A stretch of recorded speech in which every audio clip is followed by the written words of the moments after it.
Studying chess openings is a lot of fun, but it can be a little bit dangerous as well.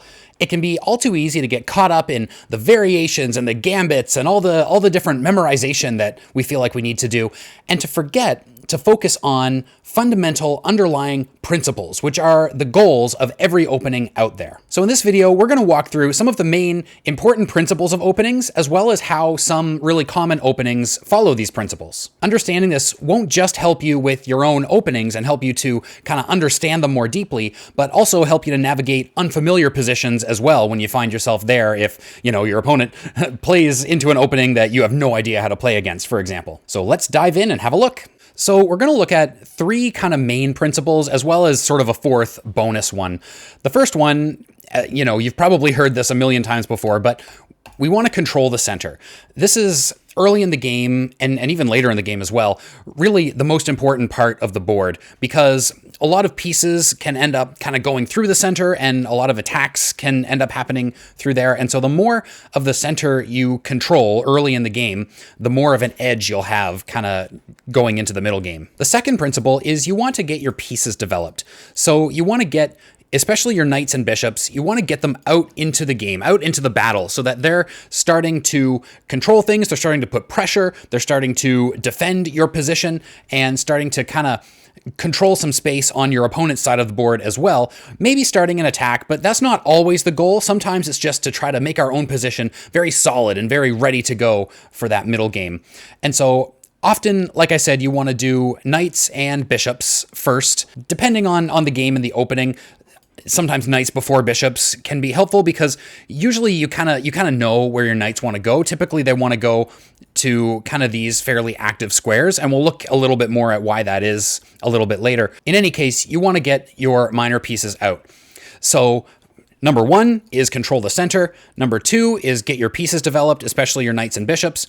And number three is get your king castled. Get your king to safety. It's very important to get your king safe, because otherwise things can kind of open up and your king can be under attack quite quickly when it's still in the opening phase. There's a lot of pieces on the board, a lot of potential for attack. So you do want to get your king to safety fairly quickly. And kind of the fourth sort of bonus one that I'll mention is once you've cleared some pieces off of the back rank, you want to clear kind of the rest of the pieces off the back rank so that your rooks are connected. This is often just a really helpful thing. The rooks are defending each other. They can start to move over into the center or onto, semi-open files or open files, so that they can start to contribute to the game as well. They don't usually become like really active in the opening. They kind of tend to become more active later on in the game, but they can still exert pressure even from the back rank through the opening and the middle game. And so to start off, let's have a look at a very common opening called the Italian game.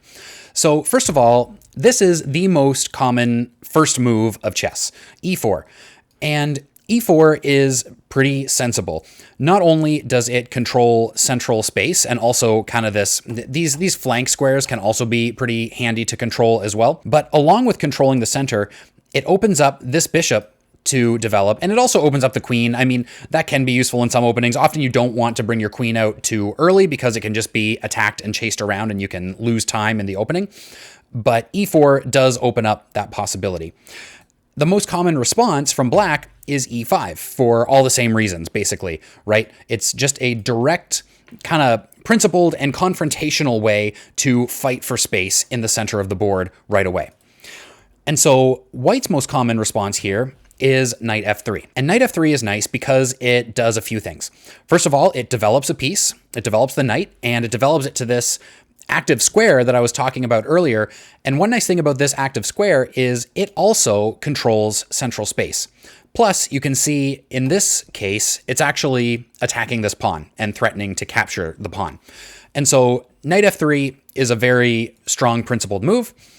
Very similarly, black's most common response is knight c6, which defends this pawn and fights for the center. So same kind of themes going on here. We're fighting for the center, we're developing our pieces. One maybe slight advantage of white's move is it actually gets white a little bit closer to castling kingside, which we'll see in a minute.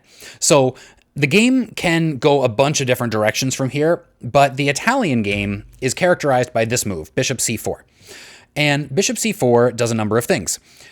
It puts even more control on this central square, the d5 square. It opens up the king side here on the back rank so that white can castle right away. And it also starts to exert a bit more pressure. We're pressuring this potentially weak f7 pawn, right? And this is what the Italian game looks like.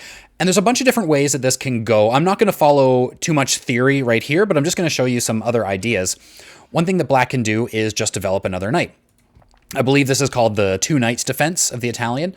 And again, we're attacking this pawn. Right now, this pawn is not defended, so white has to do something about that, or gambit the pawn, I suppose. And also adding some control of the d5 square. And now one of white's options is to play d3. And d3 feels a little bit more passive, but it does defend this e4 pawn, which is nice. It also opens up the dark squared bishop. And I'll just mention here, in these kinds of openings, it may seem obvious right now, but it can be amazingly non-obvious during the game. It's important, if you're going to develop this bishop out here, you need to do it before you play a move like d3, because then that just blocks the bishop in. And I know there are openings where the bishop just goes here, or maybe the bishop fianchettos or something like that. But if you want to get this bishop out active on something like c4 or b5, then d3 has to come after. And so now black might play something like bishop c5, and the king castles on white's side. And so let's just take a look at this position, because I think this is a pretty interesting position in the opening. So first of all, if we look at how many pieces are developed, white has 2 pieces developed, and black has 3. Right?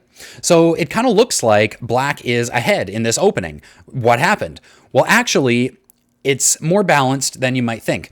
First of all, white is already castled, so black is going to have to take a move to get their king castled, right? That's important. Also, of the pieces that are not developed on the white side, both of them are ready to develop very actively right away. Whereas for black, this bishop is actually still trapped in.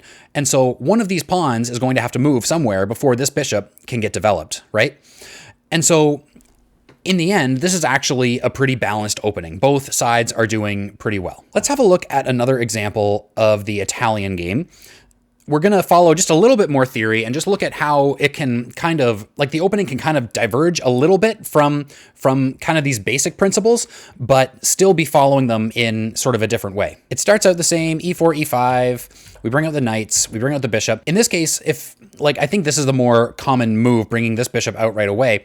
And then instead of something like d3, the most common move in theory is c3. And this is kind of a funny looking move relative to the principles that we've been talking about. But it's actually kind of a fairly simple idea. White wants to play d4. White wants to get the whole center, to get both pawns in the center here. That's white's plan. But it comes with a trade-off, because c3 doesn't really directly control central space. I mean, technically it does. Technically it controls this d4 square, and that's the whole reason we're doing it, so that we can push that pawn. But it's not as confrontational as some of the other moves we could do to control the center. And it also takes away the strong square for this knight to develop to. So this knight is probably going to need to develop somewhere else, maybe to the second rank here, which is fine. This is not an uncommon thing. But just know that this is a trade-off, that we're going for central space with the pawn instead of moving our knight to this nice square that also would have controlled central space, right? And this is kind of more realistic in openings. Often different variations and different openings kind of go for one plan, which may have some trade-offs. It might do better at grabbing central space, but maybe a little bit worse at developing pieces, or vice versa. So what can happen next? Well, black could play something like knight f6, and this attacks e4, and this is a common move in theory. And so now, this is another weird-looking move. White might play d3 at this point, which doesn't look quite as nice as when this was sort of a nice little pawn chain, but it's still gives white the ability to develop this bishop, and then later maybe we'll still push d4 once the danger here isn't a problem anymore. And then after something like d6, once again, things are pretty close to balanced in this opening, although there is a little bit of imbalance, like a little bit of asymmetry, right? Like the pawn structure is looking just a little different on each side, and it's looking a little less symmetrical than the previous example that we looked at. But both sides are going to castle, and the game is going to continue on. This bishop is going to get out, and so on. Another thing that I need to mention, I'm not going to go really deep into this part, but there are a range of openings that instead of directly battling for the center with central pawns, there are lots of openings that will fight for the center with flank pawns instead. And both sides can play these sorts of openings. This one is the Sicilian defense, of course. Black is trying to gain space in the center or gain control in the center using the C pawn instead of, directly using their E pawn.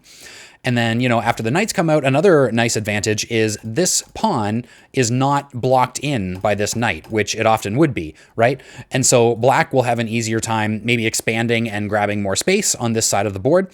And the Sicilian does tend to be a pretty sharp kind of game. It's a good way for black really to fight aggressively right from the beginning and try for a win. A very similar idea can happen when white starts with d4 and black can play f5. And this is known as the Dutch defense. And after something like c4, knight f6, now it looks kind of similar, just like the Sicilian in reverse, right?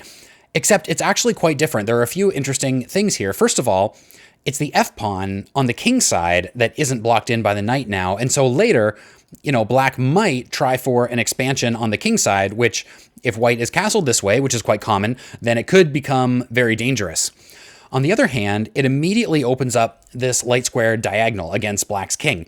And this can be dangerous. If the e-pawn gets moved up, then the queen can potentially come here and cause some attacks, which maybe can be pretty easily blocked, but there's still, the potential for danger along that light square diagonal. And as I mentioned, white can also play openings that attack from the flank. There's something like f4, which is called the bird opening, or even more commonly c4, which is known as the English.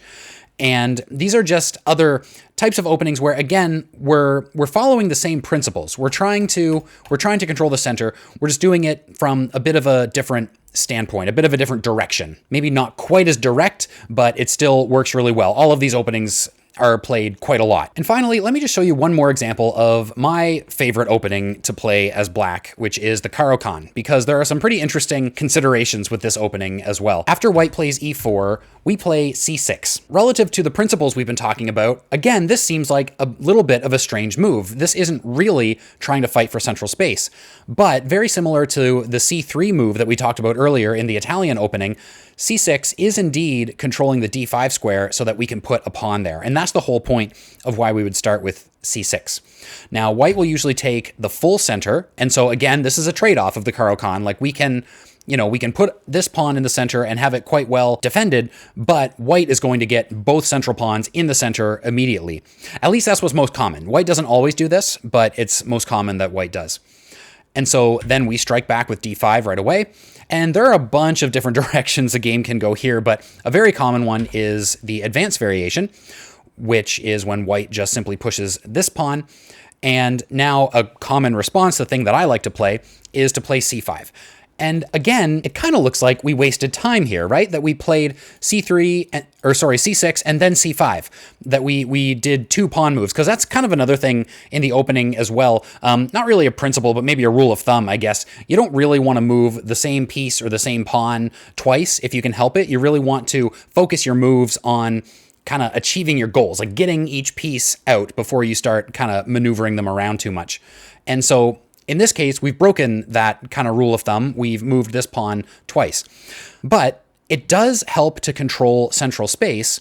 And keep in mind that the whole point of moving this pawn here was to defend the d pawn when it could potentially be captured by the e pawn. And now when the e pawn moves to e5, this pawn is no longer in any danger. So we don't need to defend it. We can push this pawn and arguably make it even more useful by controlling some central space, putting some pressure here, and so on. But there are more complications here. What happens if white captures, right?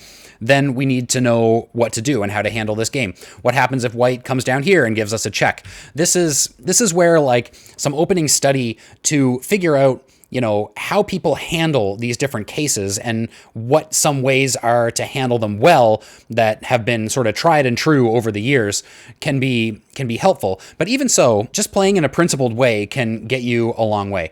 So, I mean, one common continuation is something like c3 here, just to make sort of a really nice pawn chain that's kind of pointing toward the king side. And then we can play our knight out. So this is another benefit of moving this pawn a second time, is now we have the c6 square for our knight. White might play something like knight f3. We'll bring our bishop out. Again, trying to get this bishop out before we block it in with the e pawn. And after something like this, we might push there, castles. And now this is one place where the Caro-Kann can sort of compromise a little bit depending on the variation, is you can see white is castled and black is nowhere close, right? Like we still need to get this bishop out. We still need to get this knight out, and this knight actually can't go here right now because of this pawn. Technically, we could castle long. I usually don't personally, but I'm sure there are lines where that is a thing that you can do. But often, you know, we start trying to develop our king side, get out here. After something like h3, we will probably trade this bishop off, usually, because now there's no knight here defending this center. I just want to back up for a second. Instead of h3, another idea you might have noticed back here is now that we've blocked in this bishop temporarily, white could do something like this. And that's fine. What we can do is bring the knight over here, and now we have a lot of pressure here. We also have pressure on this pawn. We can trade off this knight if we need to. And so, you know, having a bishop out here attacking this knight, it was pinned to the queen earlier. Now it's not, but it can still be traded off. This is kind of a way of attacking central squares in sort of a more indirect way, right? Because this knight is strengthening the central squares for white. So if we trade it off, then it strengthens, like it weakens white's hold on the center. So that's another thing that is pretty common. But okay, let's go back to this line. We trade off here. And now we bring this knight out here. And so in this case, the trade-off is, yes, we still haven't castled. Yes, we've moved this knight twice, which I just said that you don't want to do. But we have a whole lot of pressure on this pawn, right? We have 1, 2, 3 attackers all attacking this pawn. And currently there's only 2 defenders because this knight was traded off. There's no knight there anymore, right? Defending that square. So white might play something like bishop e3, and then we might kind of get ready to castle. After our knight is attacked, we might trade here and then get castled, knight d2, and then queen b6. And so this now, like, we're attacking this pawn. We're kind of putting pressure here. Like, this pawn is now pretty well defended, right? But basically, black is applying a lot of pressure. Black has a very strong center.